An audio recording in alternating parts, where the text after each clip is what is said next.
Secara langsung dari Mersing Johor, kita akan terus memberikan anda perkembangan terkini dari masa ke masa menerusi siaran di RTM.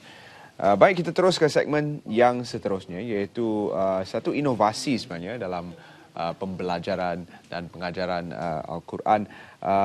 Yang kita bawakan adalah inovasi tafsir Al-Quran bertanda bersama dengan pengasasnya, Datin Nur Hafizah Saad. Terima kasih Datin kerana bersama kami dalam Selamat Pagi Malaysia. Terima kasih juga sudi jemput saya pagi ini. Bagaimana boleh tercetusnya idea untuk menggunakan kaedah ini, kaedah Al-Quran bertanda untuk membantu lebih ramai orang mendekati Al-Quran? Okey, sebelum tu Assalamualaikum. Okey, dia macam ni, bila tiap kali orang datang ke rumah saya ada habit yang mana sebelum saya start dulu, masa saya bujang, saya suka apa yang saya belajar di kelas agama, saya akan tanda nota-nota tu.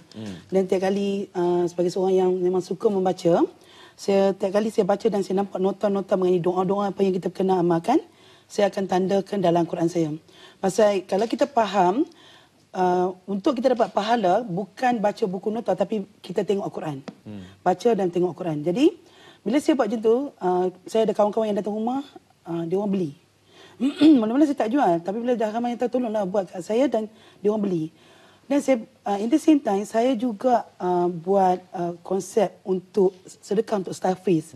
Dan saya realise that dengan cara macam ni saya boleh bagi orang sedekah ke tahfiz tanpa dia orang sedar bila dia orang beli Quran. Pasal setiap Al-Quran ni kita allocatekan RM15 untuk tahfiz, RM15 untuk asnaf dan RM15 lagi untuk macam Palestin semua. So setiap kali dia orang beli Al-Quran ni, portion tu dah ada automatically jalan. Okay. That is called multi-level marketing pahala yang dia orang tak sedar. Dan kalau kita lihat kepada Al-Quran yang dibawa bersama ini, memang menarik dan mempunyai satu sistem yang tersusun lah mengikut warna di atasnya. Boleh Datin terangkan tentang sistem itu? Okey. Ramai orang tanya saya, apa beza sangat Al-Quran Datin Fiza Saad ni dengan Al-Quran di luar? And kadang orang komen dekat Instagram saya, Datin dia siap dengan tagging-tagging ni ke? Okey, saya kata semua Quran yang orang beli siap dengan tagging ni. Apa dia tagging tu? Okey, di bahagian tepi ni, yang kita orang letak ni, semua kelebihan-kelebihan doa. Maksudnya, doa-doa amalan yang kita kena amalkan, doa Nabi Adam, doa Nabi Zakaria, semua jenis doa dan ruqyah, semua ada nota kat sini. Jadi, kita ni satu masalah. Dia bila kita sakit semua, kita ada masalah, kita suka cari ustaz. Okey, pasal kita tak tahu apa nak baca. Lepas tu kita percaya buku doa, last kali buku doa tu pun kita tak tahu kita tahu kat mana. So sekarang ni semua dalam ni dan kita boleh refer dan kita boleh baca sendiri. Pasal doa ni kita direct dengan Allah lagi bagus. That is one. Second thing, apa yang di bahagian atas ni? This is khatam tracking. Kalau tengok betul-betul di atas ni, this is bahagian khatam tracking.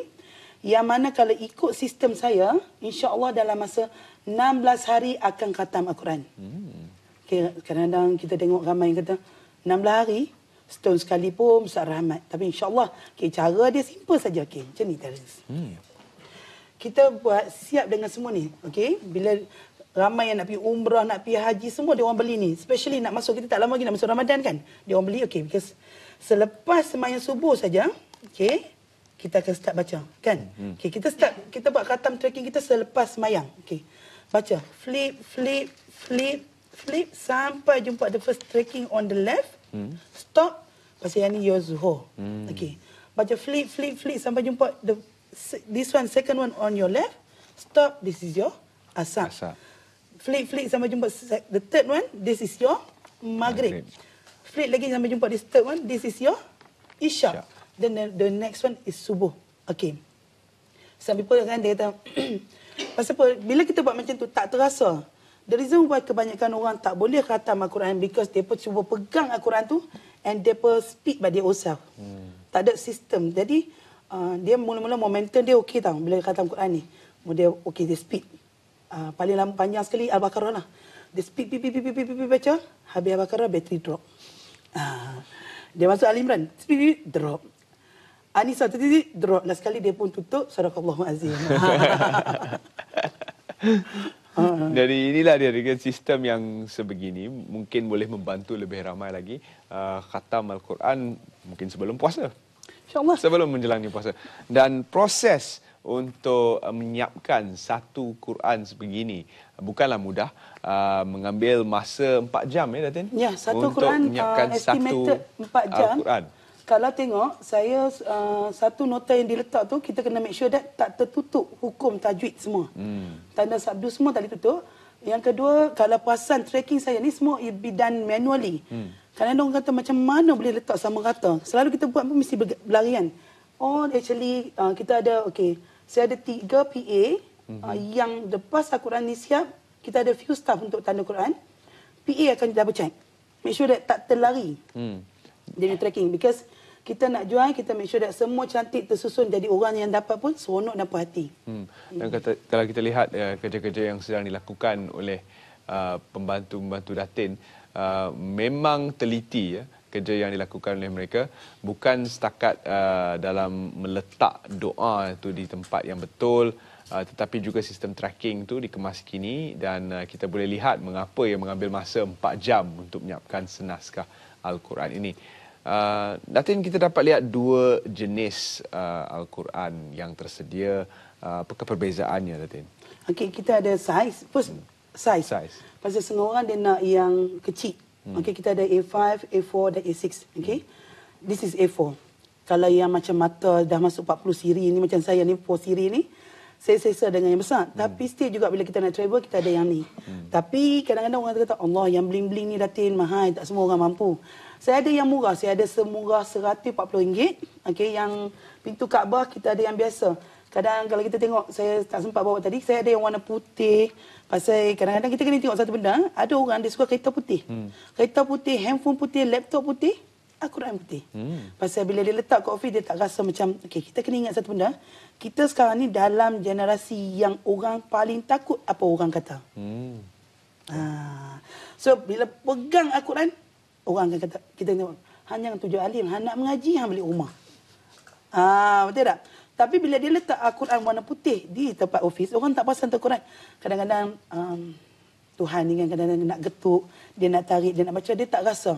Walaupun orang kata tak perlu ingat apa orang kata, bagi saya memang tak perlu ingat, tapi kita kena ingat kata-kata tu yang buatkan kadang-kadang setengah orang kata, baik janganlah, balik rumah lah. Bila balik rumah pula, nantilah sampai sebilah lah kan. Dan mengapa Datin memilih untuk menghiaskan Al-Quran dengan sebegini, dengan bling-blingnya tadi? Okey, kenapa kita pakai baju cantik-cantik? Okey, kita boleh pakai jubah hitam semua. Saya tak pakai jubah hitam, saya pakai yang ni. Kalau memperagakan diri kita pun kita nak cantik, beli handphone ke anak pun kita tukar casing yang cantik. Kenapa tak Al-Quran? Al-Quran ni, ayat Allah berbicara dengan kita. Why don't we hiaskan cantik-cantik? Pasal kita macam ni tahu. Nak mendekatkan diri kita dengan Al-Quran dan anak-anak kita. Pasal kita tahu berapa susahnya dekat dengan Al-Quran ni. Pasal kita cakap speak for ourselves. Kita sendiri pun susah nak pegang Al-Quran. Apakah lagi anak-anak kan? So kita boleh ambil macam katakan warna pink. Okey, saya pernah parents kata, macam ni RM450 Datin mahal. Okey. Cover Swarovski Al-Quran yang kita beli, cover saja di belakang is RM200. Cover saja. Now you pay another $250, you dapat satu Al-Quran bersalut Swarovski dengan Al-Quran siap tanda dan khatam tracking for your kids to communicate with Allah. Okay? Macam mana nilai mahal? Dan kita nak menimbulkan minat, kita kena buat benda ni ikut trend budak-budak. Kalau kita pun pakai tudung nak batu Swarovski, ikut kemampuan. Pasal nanti bila saya cakap tu, nanti ada orang kata apa? Oh, tudung mana boleh mahal-mahal semua. Yang penting tutup aurat. Betul. Tapi ikut kemampuan. Apa-apa kita nak buat ni ikut kemampuan. That's why saya buat keluar Quran ni semurah RM140. Sampailah 1,000. Dan di minit-minit berbaki ni mungkin Datin boleh memberi pencerahan kepada para penonton bagaimana untuk mereka mendapatkan Al-Quran ini sebelum bulan puasa. Kerana pasti banyak permintaan sudah. Okey, alhamdulillah so far kita orang ada lebih kurang order satu hari 50 ke 100. Wow. Okey, boleh pergi ke Instagram saya Nur Hafizah Saad, NORHAFIZAH SAAD. Okey, saya hanya minta satu benda je. Kita layan semua orang. Saya ada 3 PA khas untuk jawab Instagram dengan WhatsApp. Tapi kena ingat ada time yang mereka pun break. Dan satu Al-Quran ni kita ambil masa 4 jam. Saya minta sahabat-sahabat kita ambil masa 4 ke 6 minggu untuk satu Quran. Dan insya-Allah you will love it when you get it. Okay? Dan satu je saya nak beritahu, masuk pesan awal sebelum Ramadan. Pasal ikut sunnah Nabi, sahabat-sahabat Nabi semua prepare 11 bulan sebelum Ramadan. Jangan sebelum tu, dekat tu. Baik, inilah dia pesanan daripada Datin Hafizah, dan memang sistem yang lebih sistematik dengan doanya, dengan pencerahannya, memang cerah, bercahaya lah Al-Quran yang dibalut dengan surasi ini. Pastinya mendekatkan lagi anda dengan Al-Quran. Terima kasih Datin kerana bersama kami dalam Selamat Pagi Malaysia. Terima kasih Terence for your time, and juga terima kasih to Selamat Pagi Malaysia sudi jemput saya ke sini. Most welcome. Dan kita akan berehat seketika, beri laluan kepada Jabatan Met Malaysia untuk menyampaikan laporan cuaca, dan kita akan kembali bersama dengan anda selepas itu. Terima kasih.